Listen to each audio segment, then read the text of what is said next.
Previously on Real Men, Real Talk Live. Teach people how to treat us. And this is exactly what we're talking about. If we just accept these old agreements and we get bitter and salty about it and don't, advocate for ourselves or state our needs and renegotiate these agreements in our lives, then, they're going to treat us the same way they've been used to treating us. And as we change, evolve, and grow, and, all of this comes from being on a self-healing journey, being on the path. You're going to bump into this. It's going to happen. The contracts and the agreements that you had before will expire. And it's okay to sit at the table and say, I love you enough to renegotiate this.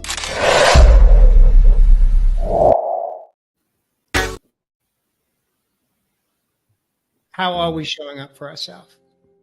How are we not showing up for ourselves? This really struck me this morning. I had a rare morning off. I was in the wilderness by myself and really tapped into the truth, which for me, at least, my truth is that I had a pretty lousy agreement with myself. I was abusing myself on all levels, the emotional, the mental, the physical, and the spiritual level in my life for most of my life. And eventually it caught up. And today I make different choices for myself that are much healthier. But what makes it challenging is when you become that conscious observer and you pay attention to how other people are showing up. Not to judge them, but you're paying attention, you're looking, you're watching, you're listening. And I see so much pain.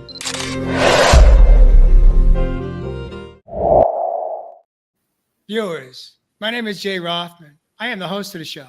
Welcome to Real Men, Real Talk Live.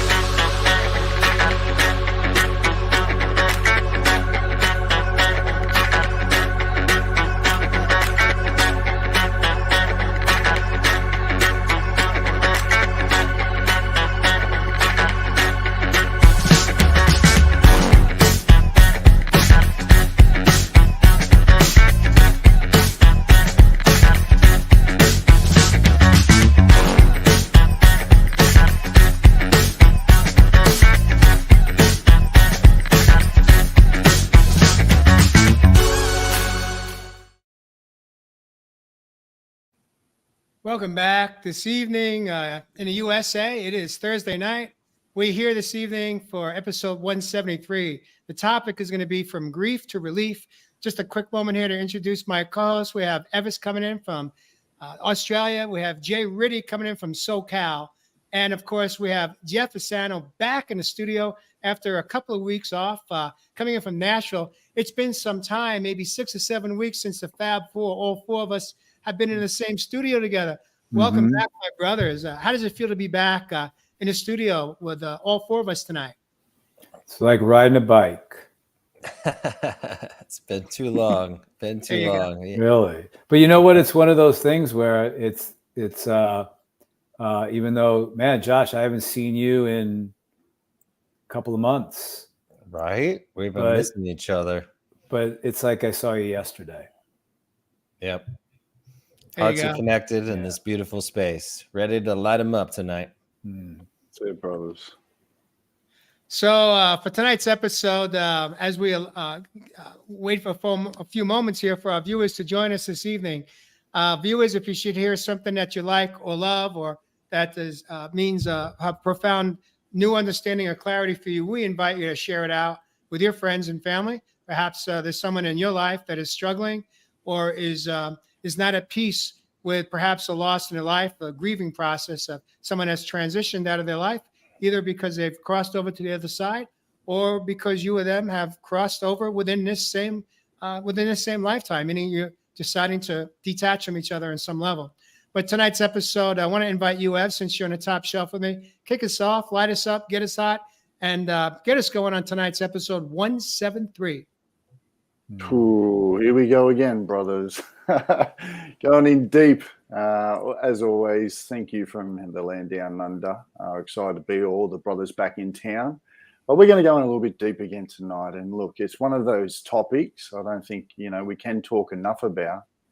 And funnily enough, what I was talking about, I did a quick pre-live video this morning in regards to grief. And this time last weekend in the land down under, it's quite a sporting weekend. And, there's quite a lot of emotion that is thrown into sport here in the land down under. And both of the games that were played on the weekend, there was no doubt I could feel that there would have been a bit of grief from that particular team or those fans of that team that may have had a loss. Now, that's on a very superficial surface level when we think about what really grief is. But underlying all of this grief within our life, like I mentioned, is the reaction to something that has been lost from our life. Now, we can think, we lose many things over our life cycle, whether it is a beloved, which really is, at the center of a lot of a grief in people's life. It could be even the grief, we could have a loss of a job, could even be the grief of your health. You may not be even looking after yourself. Could even be the grief or the loss of the person that you once were. For me, being able to really understand the emotions and the feelings behind grief has really been part of my journey, being able to, become much more aware of what those emotions that I was able to identify with grief, with the loss of people, with the loss of the person who I've become today. But really, not so much overcoming the griefs within my life. It was more about the acceptance of what grief was. Mm-hmm. When I started to really dig into the steps as I've now come to learn about grief within my life, it made much more sense. It made it much more clearer, because when I was swimming in grief, I was in the past, man. I wasn't present. I was reliving, not reliving, memories from the past. So what I had to do was start to at least start accepting what grief was and what it looked like within my life. When I was identifying those emotions, thoughts, and feelings that were attached to those stories, it allowed me to move through the feelings that were underlying within the grief. I was going through a shitload of anger. That was always my defense mechanism. It was always protecting the sadness.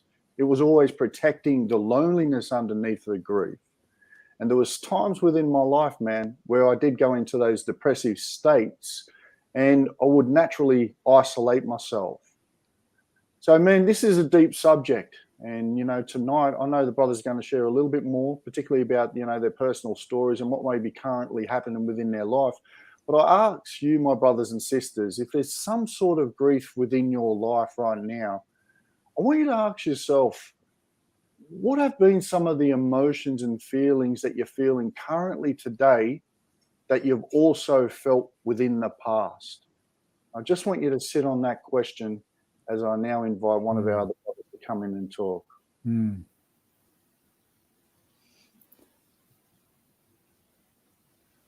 Beautiful, Ev. Thank you, my friend.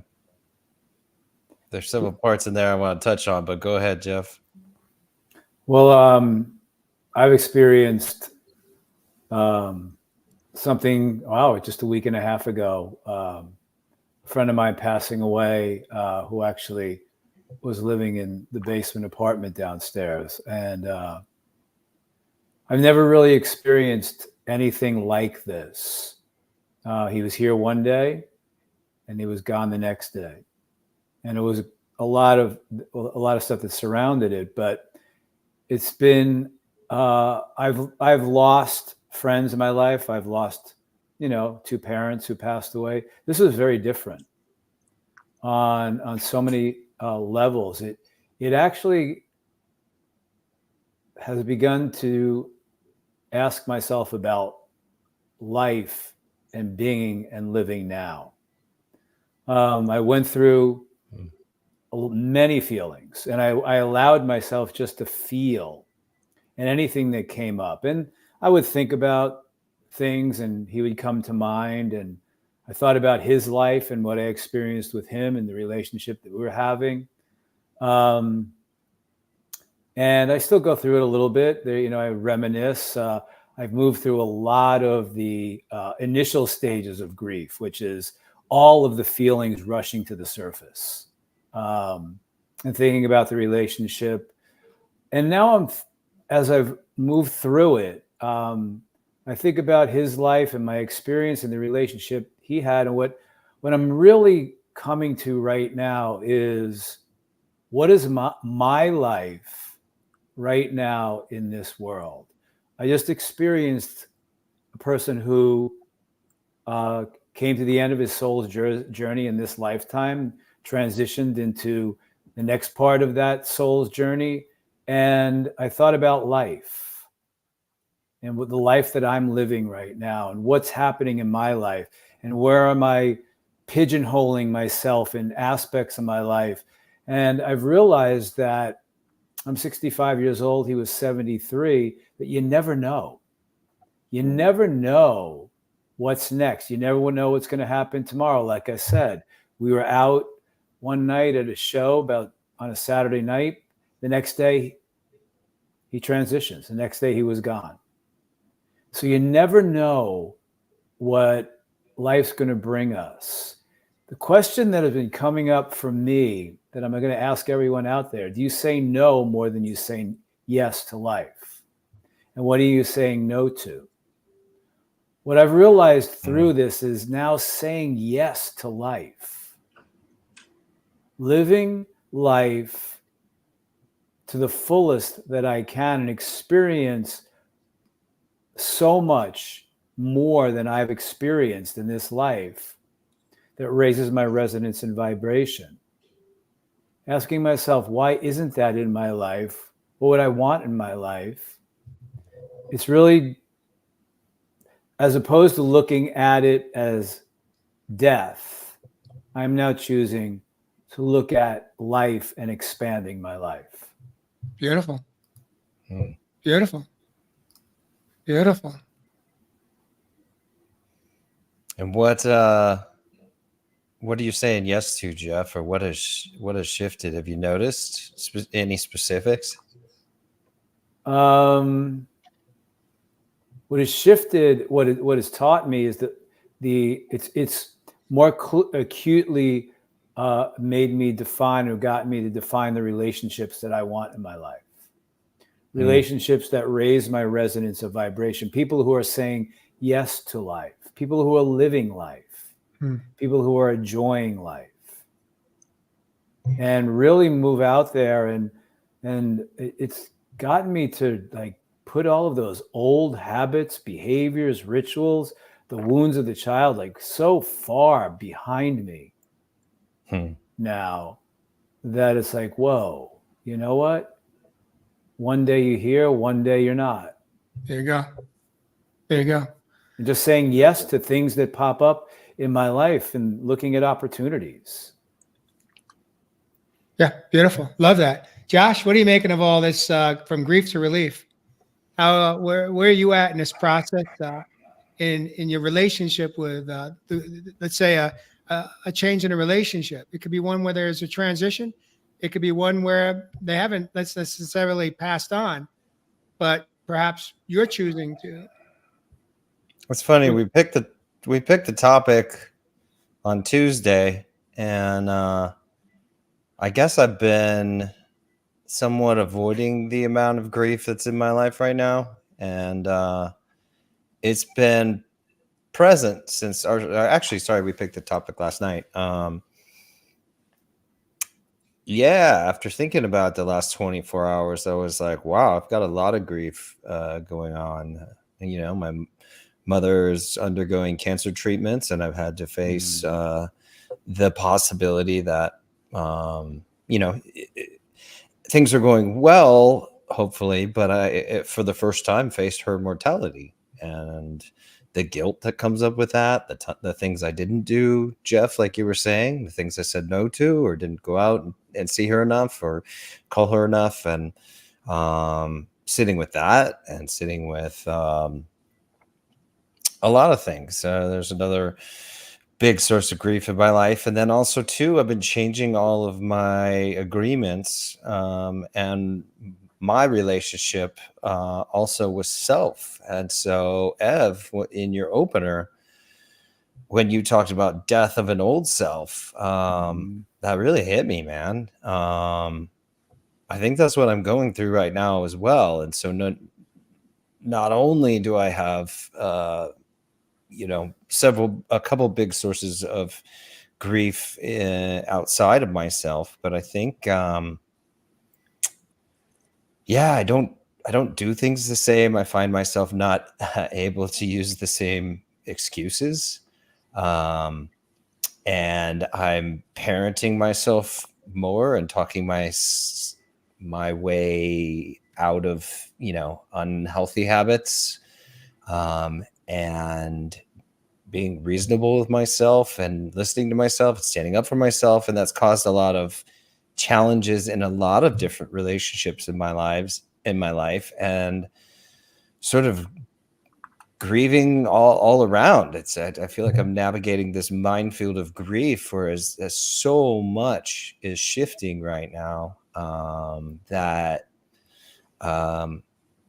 there's a lot of unfamiliar, and in good ways too. All the stuff I've done within myself, and then renegotiating those contracts and agreements like we talked about last week. But I don't think I had honored the grief that comes with all of this. So Ev, for me, you nailed it in the opener. Death of an old self. We tend to really focus on the traditional death of a relationship, which is when someone passes on. But I totally agree as far as the death of our old self. If in fact we allow ourselves to die. Some people believe that a plant medicine journey can kill the ego, which can be considered a death of an ego, a death of a self. I experienced not that for myself, but also for me, it was more about the death of who I once was, and embracing, finding my way home to the best part of myself, the authentic part of myself, the true essence of who I am. But what I really wanted to go here right now is also one of the reasons I was at peace with this topic that we landed on was because just in the last week, I have been on the sidelines watching and witnessing 3 individuals in my circle of life that have experienced the death of a loved one. One is a sister, one is a parent, and then of course there's Jeff, who had a friend and who happened to be a housemate. And it's just interesting to really witness how each individual has embraced this moment, and at least what appears to be on the external, as I've witnessed a very healthy relationship with acceptance of the death of an individual on planet Earth. But what I'm also finding is that there seems to be some peace. There seems to be acceptance that I'm witnessing. It doesn't mean that we don't miss our loved ones, but what I'm witnessing as a conscious observer is that each one of these individuals is really looking at not seeing it as a significant loss within himself, as much as really honoring the life that individual had, or the impact it had on their life. But there's also another component around, let's say, a transition of a parent. If a parent has been suffering leading up to a death, if it wasn't a sudden, let's say, transition, but one that was an illness that took some time, or even if they didn't necessarily pass on from the illness, they passed on perhaps an illness like Alzheimer's, where we've lost the window to ourselves. But then they transition from a heart attack or a stroke or cancer or some other disease. There is something to be said for acceptance that individual could be a parent or a friend, a partner, is out of pain. And there is something very profound about that, is the acceptance that for the first time and perhaps sometime, they are free. They are free to rest in peace. And I do believe that part of a loved one being able to rest in peace is them knowing that we are at peace with their transition. If we are suffering, if we are struggling, if we are receiving the death of a loved one or a friend or anyone in our life, feeling like it's a massive loss and there's such a void, and we're struggling and we're suffering, I personally live in my truth of that. They're not able to rest in peace because they could see on the other side that we're struggling and we're suffering. And so what I do want to say, I've changed my own relationship with the grief process of someone passing on. And I will say this for the record, if today is in fact the last day of my life, don't mourn the loss of me. Celebrate the man I became. Celebrate what I brought forward, being of service to others, and honor that and celebrate that. If today is the last day of my life, I'm at peace with where I'm at today in my life. No need to mourn it. Just celebrate it. Celebrate that if I've touched your life in some way and it brought you some peace within your own heart and soul, that's really what it's about today, isn't it? Shouldn't it really be about how we impact not only our life, but how we impact other people's life, even if we just meet them in a spontaneous meetup and something that we may say that drops in. What do you make of all of what I'm sharing here, Ab? Yeah, my brother. Let's just say that you're going nowhere at this stage, my friend. We don't want you to go anywhere, my friend. But Nope. yeah, I'm really happy that you've found that relationship, obviously, with the death and rebirth cycle. And many cultures, ancient cultures, they actually lived to die. They lived to move on to the next dimension, frequency, realm, whatever you want to call it. So we've changed our relationship with the whole death and rebirth cycle. And it is one of those things in life.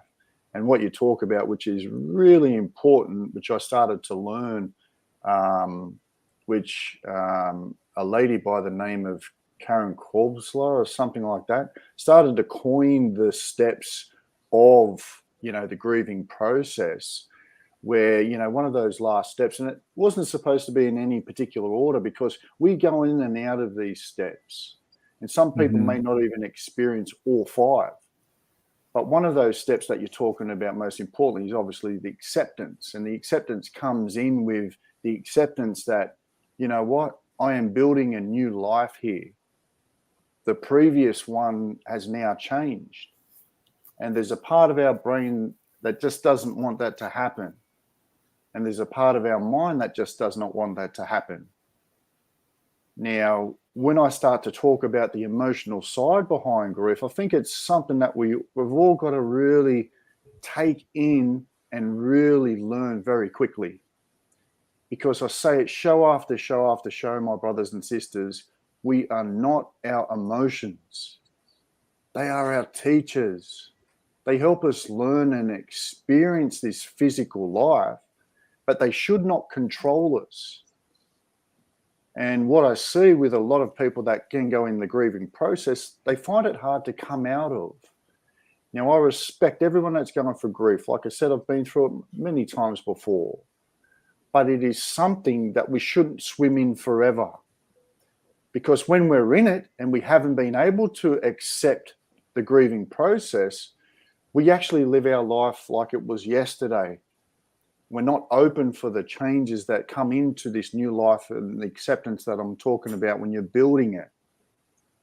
So that's where we go into one of the steps of depression. And we sink into the depression. And it's simply because we're depressing emotions and feelings into the body. So we haven't been able to accept and be able to release and master, like I said, this art of letting go to this tension that we feel that life is all tangible, that it is physical. It's quite on the other side of that. This is simply that experience. But back on this topic of grief, when we learn those stages, which I did to help me through the grieving process, it started to really help me get past one of those first stages of denial, where I went into, that denial stage of a loss, because, you start playing games and you start, telling stories with your mind that, you fall into these withdrawal states of denial. And it's only because the feelings and the emotions of grief have overwhelmed you. So, man, it's really important that we understand that nothing is permanent, Mr. Rothman. Mm. The most important thing to do is to have your feelings. I mean, in life in general, through anything you go to. But when you're grieving, whatever you're grieving, allow every feeling that comes up. It doesn't matter. I mean, I went through periods of anger and said things that I couldn't even believe I said, whether it was to someone or not. But you go, it's a roller coaster. I mean, life is a roller coaster emotionally anyway, because of all the ups and downs, ins and outs. But like Ev said, we don't want to sink into the feelings. We don't want to indulge into the feelings. What we want to do is allow the feelings, breathe into the feelings, have the feelings, open up a journal and start writing. There you go. I was doing that as well. I would write things down. When I started to think of my friend, I would allow myself to be in that place, whether it was pleasant or not. Think of things that we did together or what we didn't do together. And just be with it. It's a roller coaster, and it's a big time roller coaster at the beginning. As Ev said, we want to allow the feelings to come up and be with the feelings, so the energy of the feelings can move. We spoke about this on so many levels in many shows.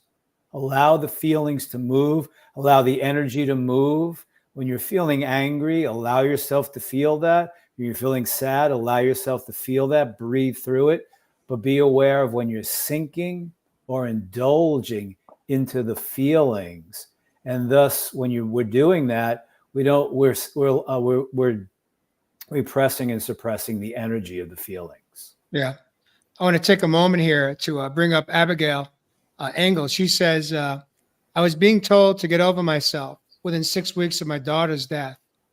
It was absurd that so many people had this expectation. I'm bringing this up here. Josh, if you want to take a moment here to just share any insights on what you just expressed.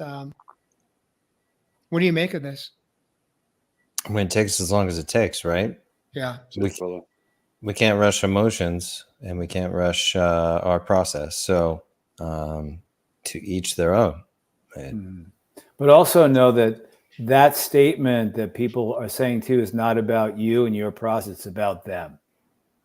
It has nothing to do with what if somebody says, oh, come on, it's been a month, get over it already. Well, that has nothing to do with you. That's them, that's where they are, that's their process. Thank you for sharing, but I'm where I am.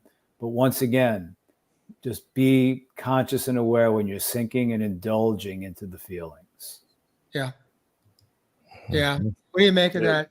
What do you make of that, Ev? What's your perspective on friends or relatives that want you to hurry up the grieving process because they're either concerned about you or they're just feeling uncomfortable because they're feeding off of that energy, that energy of sadness? Yeah, look, at the end of the day, my brothers and sisters, it's no one's business except your own. And I mean that very respectfully.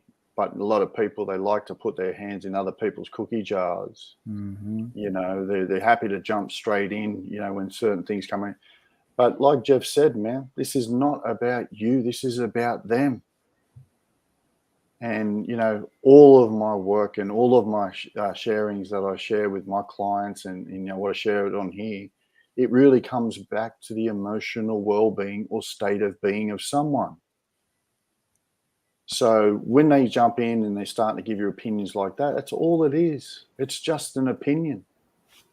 You know, it is important, like I said at the start, to embrace support that allows you to go at your time and your pace on the grieving process. But as I've mentioned as well, it's also important to understand how important it is to be alone. Now, why would I say that? Because then you are not being influenced by those external opinions or words from other people. They have no right to be saying anything of how long it takes. What they should be there doing is holding space. Mm-hmm. And when you can find that sort of support that has just the open ear, someone that can just listen, you know, it allows that safe space to start the healing process, or as I mentioned at the start, the acceptance progress of this grieving phase. But, you know, Jeff, you started to touch on something important. I think we can get straight into that, because I know when I was going through certain grieving earlier on in my journey, I was going for bad coping mechanisms. Now, it's really important that we find very quickly, I think, on the grieving process, healthy coping mechanisms.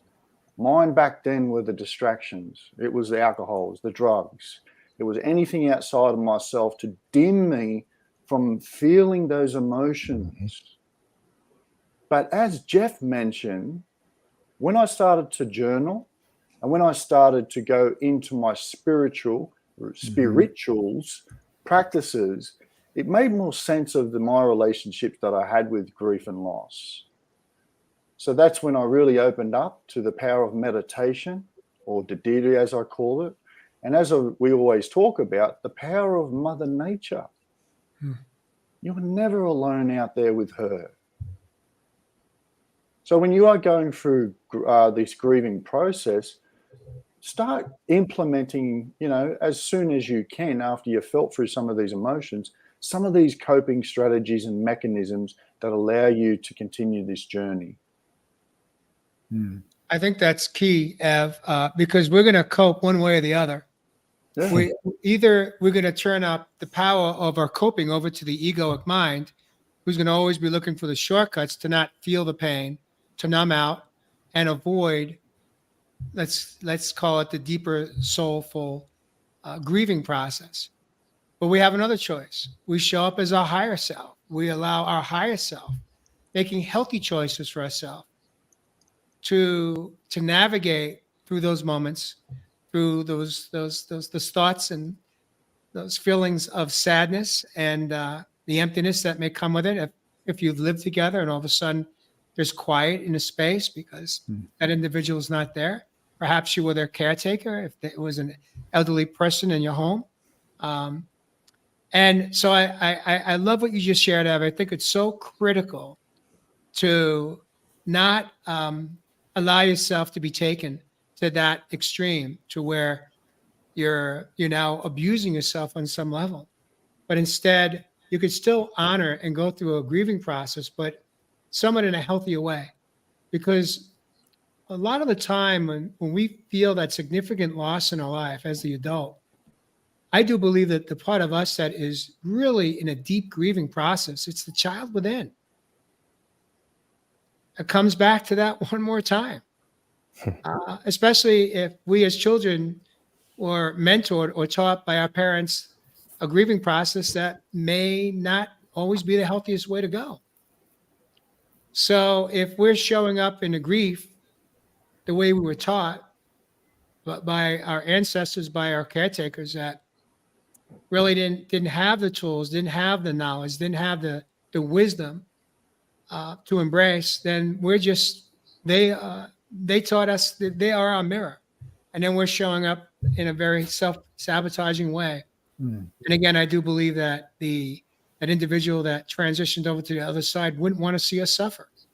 They'd want to see us literally, I believe, celebrate what they did, what they brought to us, what lessons, what did they teach us? How did they show up while they were here?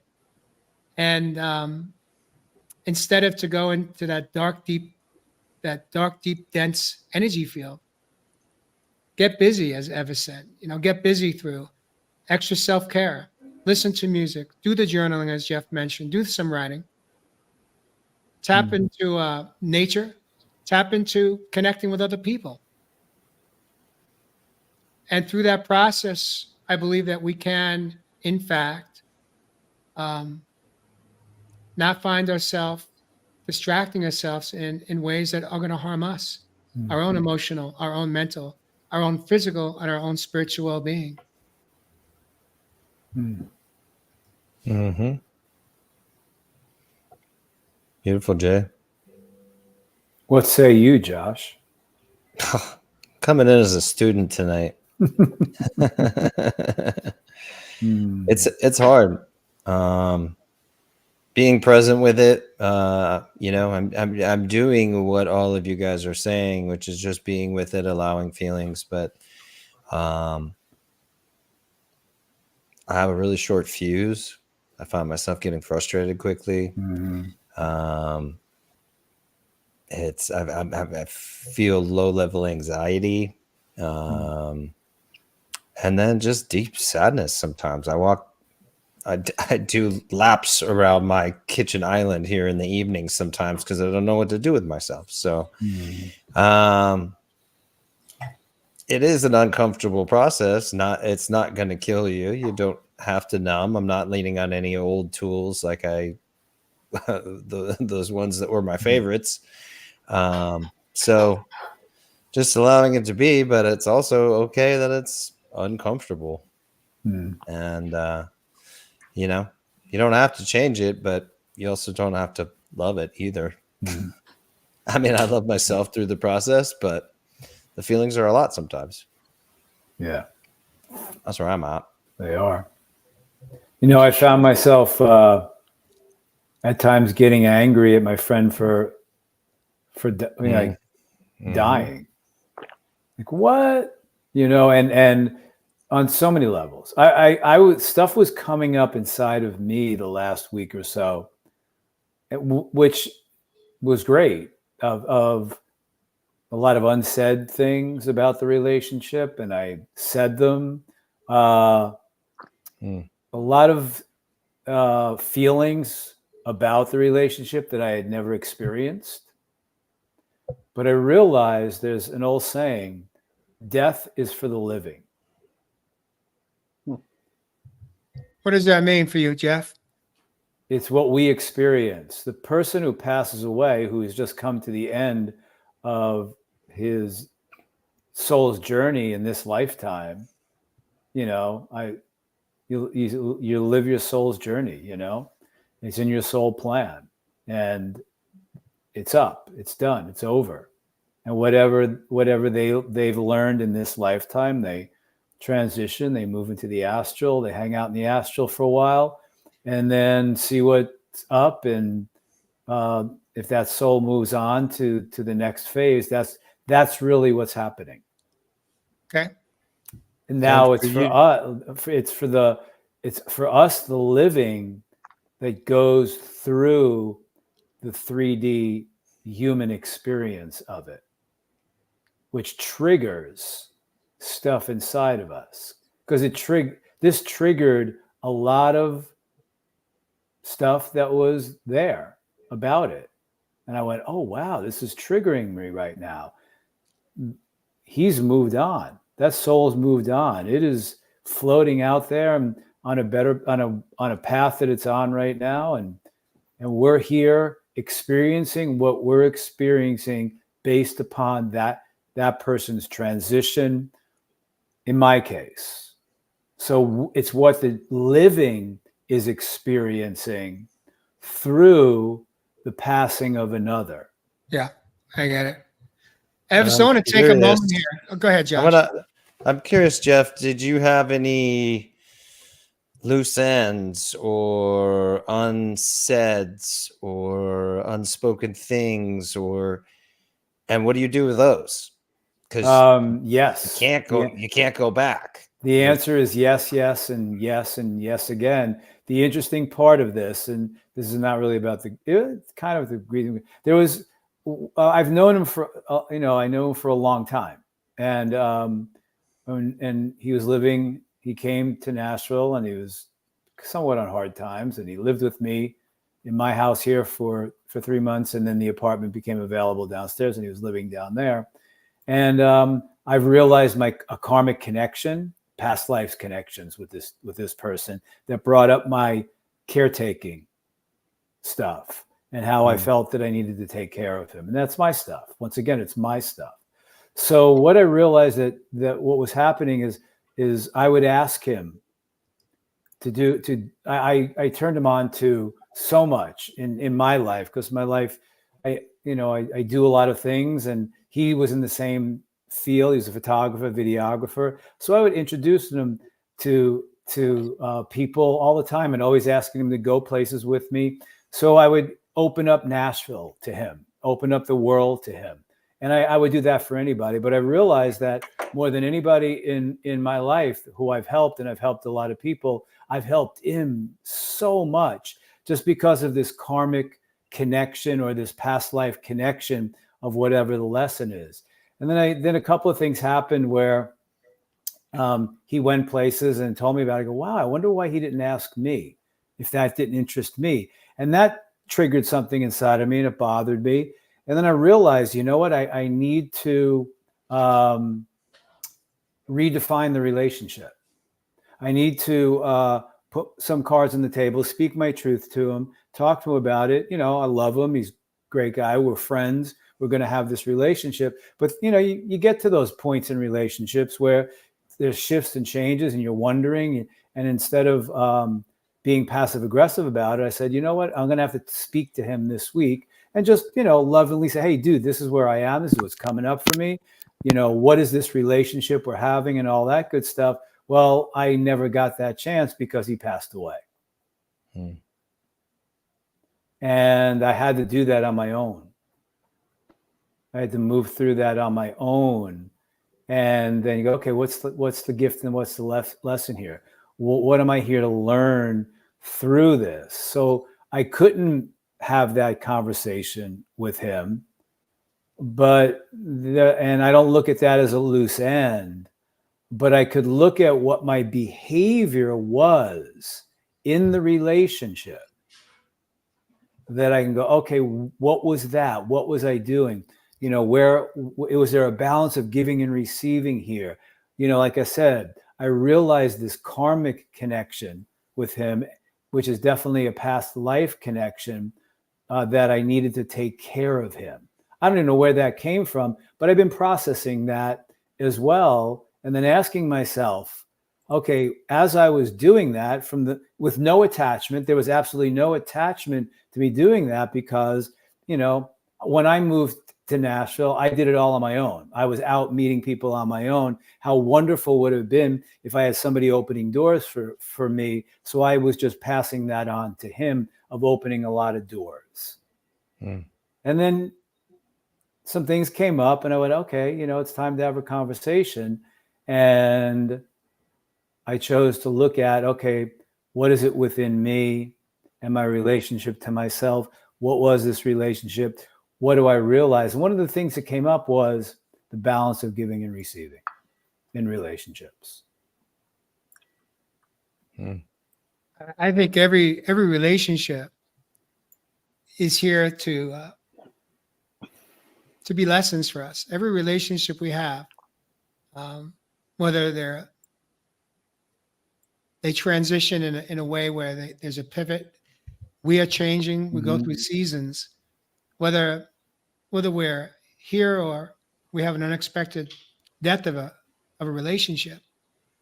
There's always an opportunity to really look at it. And I think that's what the process is that Jeff is going through right now, is the season of really assessing his own life as a man in his 60s. And I think we should always be looking at that. We should always be assessing, are we at peace with where we're at? Are we at peace with where we're at in the most important relationship in our life? which is not with anybody else. It's with ourselves. Mm. And when we find that, there are some things that are not quite where we want them to be, then we have an opportunity. Mm. It's either an obstacle or an opportunity. And so many of us spend our life living in obstacles. And the obstacles are really self-induced there.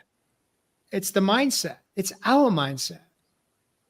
We could go off right now on a whole other angle in tonight's episode here. But before we do go there, because I'm interested to hear what you have to say about that, Ev, because you're giving me a yes, yes, yes nod. But I do want to close this segment of tonight's show. We did touch on it on a few ways, but I've changed my relationship with death and dying. It's very different than the home I grew up with it in, because my home was a home with a religion attached to it. My personal relationship with death and dying today is very different. And why it's different is that I truly embrace that we have a soul contract. We have a birth date and we have an end date. And as much as we do everything we can do to extend our life, there's a power greater than ourselves that can see what we can't see. And I do believe that when my work is done, there will be done. And even some of these lives, Phil, are very short. Some of them are extremely long. However, I do live in, at least for myself, this is my own what I call perspective or truth, which is that I'm in full acceptance that we all can't be here forever. We're not going to be. And so I do embrace the soul contract and the soul agreement that we have with God or divine source. And when that work is done, that will be done. And for me, that is a beautiful way to honor and accept when someone I care about, when their time is up. And so that's how I have embraced death and dying today. It doesn't matter who it is in my life. I do believe that I'm at peace regardless. And even if it's a relationship that the relationship ends, but they haven't, let's say, passed over to the other side, at peace with that too, is that relationships also have soul contracts. And not every relationship is going to take us to the end of time, to the end of our time. And being at peace with that and acceptance it. Now, you hear me say this many times before. It's simple, not easy, because there's a part of us that may be angry. There's a part of us that is going to feel the pain. There's a part of us that's going to feel sad. There's a part of us that's going to be angry. But each time we face these emotions and these feelings that sometimes they feel like they're a 10-foot swell coming off of a storm in the ocean. And it's like, is it ever going to end? And I do believe it can end when we change our mindset, when we accept that truth that I just shared. Ev, what do you make of what I'm just sharing here tonight? There's so much in there, brother, that you've talked about. So much. And, it is. It's really honoring and accepting this death and rebirth cycle. But when we talk about, particularly when you're talking about, the acceptance of that state of being within the mind side, why I really try to share a lot more stuff about meditation and theory with a lot of people is because, we could go outside right now. I could walk down to the grocery store or the mall. And one thing I had to learn very quickly, to really accept what we're talking about here tonight was I truly living out the life that I wanted to live? There was certain career paths that I took. I now look back on, we reminisce and we use that as a benchmarker to see where we've come to. But I truly have to ask myself now, was I truly doing what I wanted to do while I'm down here fulfilling this soul contract? No, I wasn't. But I had to be clear of what that was.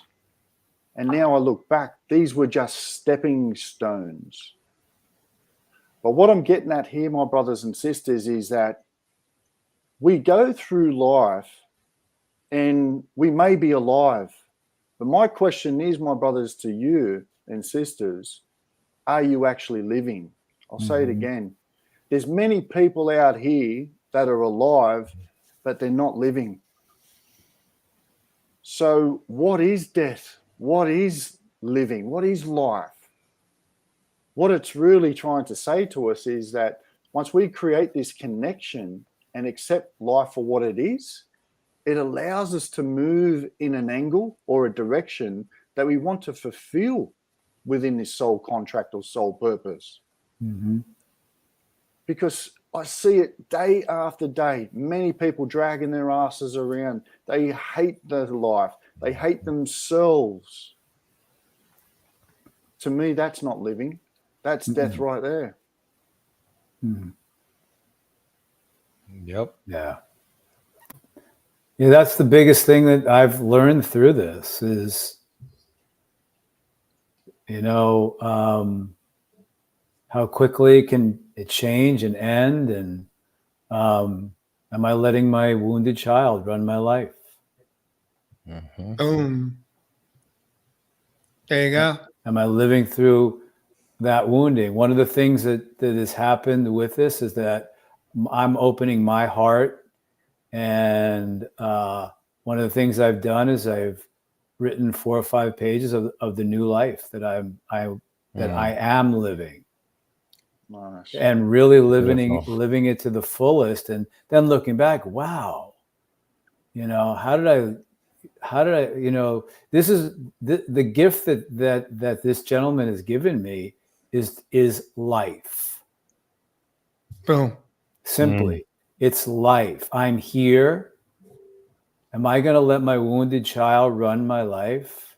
Am I going to let wounding get in the way of living this life? I did. Of course I did. But not anymore. All right, so when are you coming to Sedona? Come to the Sedona for have some fun, man. I'll take you into the wilderness, and we'll go on the wild side, Pisano. There we go. There we go. Talk is cheap. Action is where it's at, brother. Show me the action. Show me the money. I've got so much going on in my life right now. So many wonderful friggin' things going on in my life right now that believe me. What do you make of that, Jay Ritty? We're getting close to the hour here. We got about 8 minutes to go. Yeah, I feel like we're just tapping into this. But I know. Well, it's beautiful, Jeff, and yes, that's where I'm at in my life right now too, which is that I am in a new me, and there are a lot of levels of discomfort in that. And I was literally talking myself through something today that I'm scared to do. I'm pushing a big project right now, and it's big, and it's really big, and it's scary, but I'm not falling back into those old patterns of saying I can't, or indulging in the thoughts of negativity. And so, I'm here to live. I'm here to do it all, and to do it big, and to not hold back. And it pushes us into some new territory and some uncomfortable places at times. But, like you were saying, Jay and Ev, all of us tonight, it's, what you do with those thoughts and feelings. And we can catch those in the moment and reframe them too. And but beautiful show tonight, you guys. I'm really grateful for all of your insights as I'm going through all this too. And so thank you for allowing me to be a student tonight and just listen. You're welcome. It was nice. It's been good to have both you and Jeff back. Ev, you have any close? Well, you always have something to say. I haven't said you have any closing thoughts, but you always have something to say. Hey, brother, that was one of my sole purpose and plans. Apparently, communication. So right. Look, you were given the a last, gift. Exactly. But the last thing I will say, my brothers and sisters, and it's been a lifetime passion, and we just touched on that, the coping strategies of being able to move through some of this grief. And that is really looking after your body, man. If you are going through these times, make sure that you are looking after your body in ways that allow you to move through this grief or loss. You know, ask yourself, are the foods that you're eating, are they full of love? Are they full of light? Do they give you confidence? Do they allow you to pursue your goals, dreams, and purpose? Ask yourself, the people around, do they give you support? Do they give you that safe space when you do go through these times and through the good times to allow you to pursue, as I said, this purpose, these dreams? And, you know, we didn't really touch on it, but I want to touch on it here, and I know we've done a show on it. But one of those steps when we go through a lot of this grief and loss is anger. Mm-hmm. And funnily enough, there was a period in my life where I had to dim the anger, you know, settle down, you got a hot headache, calm down, you're too angry.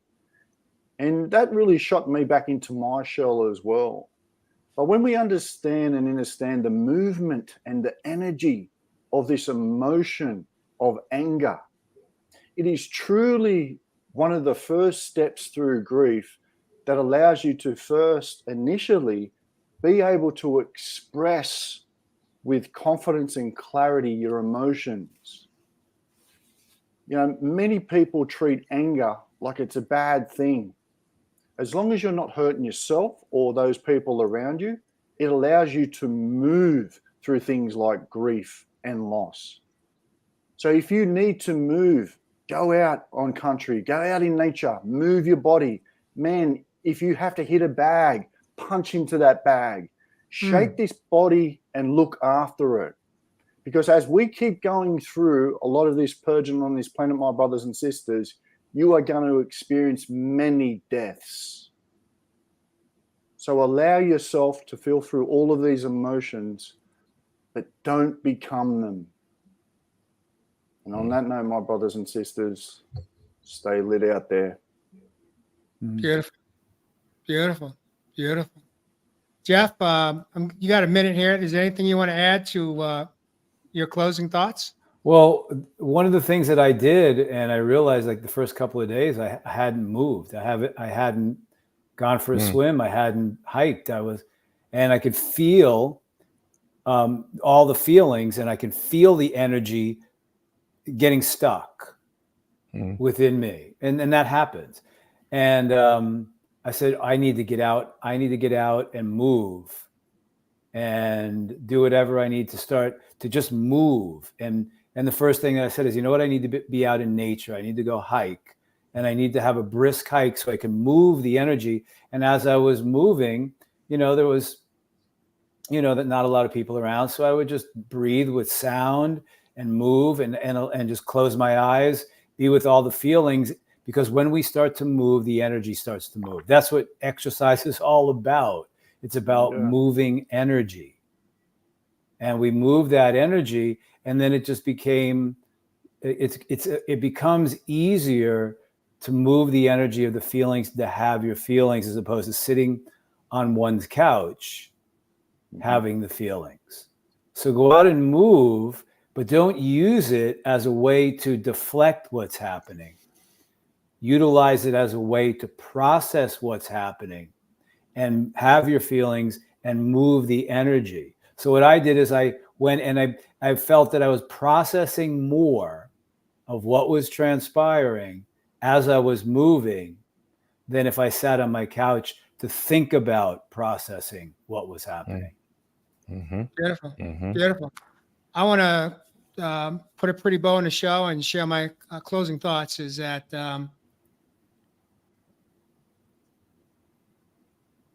I got solo. Wow. Nice one, Ev. Yeah, I lost my train of thought for a moment there. But I will say this is that so many people, especially that come from religions, that are brought up in religious faiths, afraid of dying and going to heaven or going to hell. Are they going to go to hell or they're going to go to heaven? And we touched on this a little bit tonight, but I'm going to bring it home, which is that we're so worried about where we're going to go that we're actually living in hell on earth. Boom. Mhm. And that's profound, because we're so busy worried about what it's going to be like on the other side that we're not living our best life. Mhm. You're in pain here. You know, I've said this before. We're either living to die, or we could be dying to live. And I tell you what, I spent most of my life living to die. Mm. And today, I embrace dying to live, meaning I wake up, I'm excited for my day. I'm passionate about the work I do today. On most days, I'm full, not because I overate, but because I connected. I connected with other people. I met them, not in their head, but I meet them in their heart. And I tell you what, I don't think I'd want to be doing anything in my life other than what I'm doing right here, right now. So get out of your head, get into your heart, open your heart, connect, live, love, move, dance, sing, hug, live your best life. And one last thing, clean up your side of the street. If you've got unresolved issues with people that are important in your life, Mhm. not knowing if they're going to have a sudden death or if it's going to be a long, drawn out, painful death, do what you can do to make peace in your heart with them. Find compassion in your heart to forgive them if they've hurt you or harmed you in your life at any level. And do what you can do to clean up your side of the street, so that at least if they go before you, you could be at peace with your relationship with that person. That has really been my personal crusade over the last couple of years, to do what I can do to clean up my side of the street with people in my life, including my own mom, who's 87 years old. At least my relationship with her, if I can clean it up and be at peace, at least I know she can rest in peace with me and my relationship. And even if the parent has transitioned on the other side, I've said this before, I've got a healthier relationship with my father today than when he was alive. And I'm at peace with it. And I know how to connect with him, and I do. And I'm grateful for that opportunity, that I finally woke up and it was time for me to show up and grow up and do my part to do some housework, clean, make amends where you need to, find forgiveness in your heart so that there's no guilt and there's no shame. Instead, they can rest in peace and you could rest in peace on earth. And with that, I love you guys. Great to be back, brothers. I want to thank our viewers for joining us this evening. This has been one of those show topics that, it doesn't bring us home dancing because it's part of life. We all going to face it sooner or later, and we might as well be talking about it. So at least we can embrace it with love in our heart. And with that, viewers, if you heard what you liked or love, please share it out in your community. Otherwise, join us next week on our next episode 174. But for now, thank you for joining us on Real Men, Real Talk. Wow.